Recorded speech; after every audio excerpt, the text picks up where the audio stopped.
Hello, this is 9 Minutes with Syrone Campbell, segment 8b.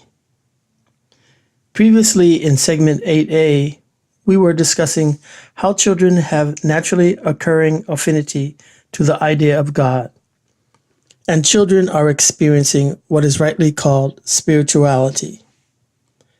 But spirituality as a process defies the theoretical structures of child development.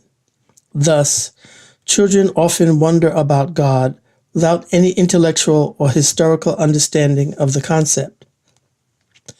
Nazar and Kozek Kanani, whom I cited in segment 8a, go on to conclude, in part, that although these children had different views of major religions, they are all views of one attainable reality through doors of particular religions. A view not appreciated well enough, in my opinion. I found it interesting that one of the questions put to the children was, "Do you know God?" A majority of children in the three samples, 96 Kuwaitis, 98% Americans, and 92% Indians, indicated that they knew God. Part of that analysis suggests that despite widely diverse concepts of and instructions about God, there is a characteristic conviction of a personal relationship with some external transcendent power. The above citation is introduced to support my earlier concepts and comments of the parallel tracks among youth, of didactic instruction about God from family and society, as well as internally generated a seemingly intuitive knowledge of God, the latter being poised in the sense of embedded sensibility, a biological awareness.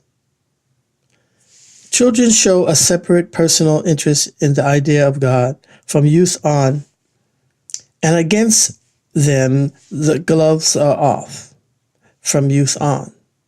There will be an onslaught of data and influences coming from many directions through religious groups, high school, college, social organizations, and social media. It is during this developmental stage that a person's worldview is set.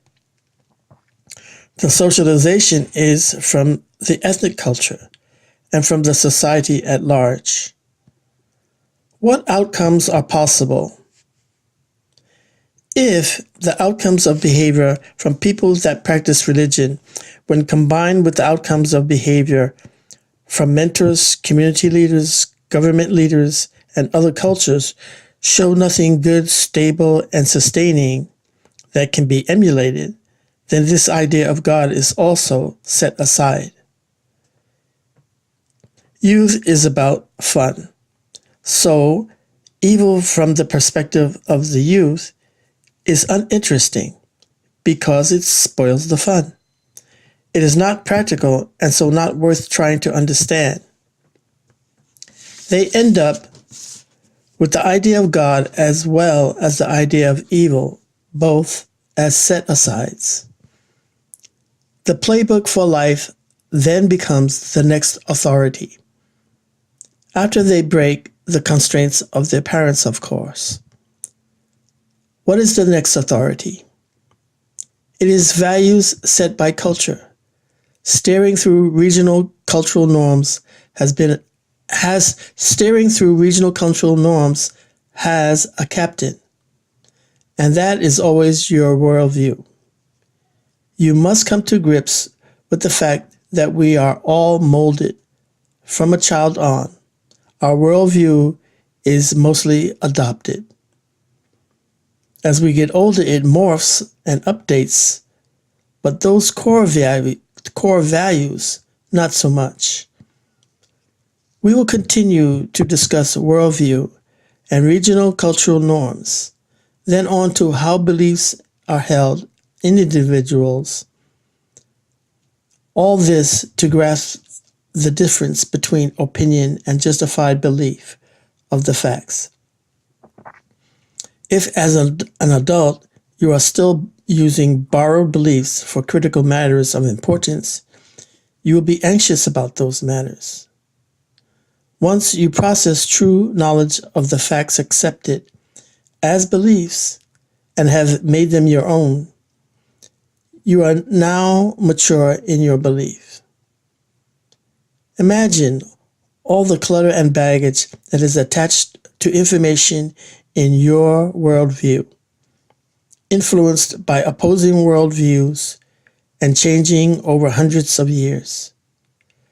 They must be sifted through to tell your child, who is probably smarter than you, to tell them, if they ask, is God real or not?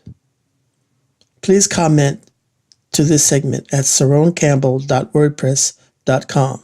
Thank you.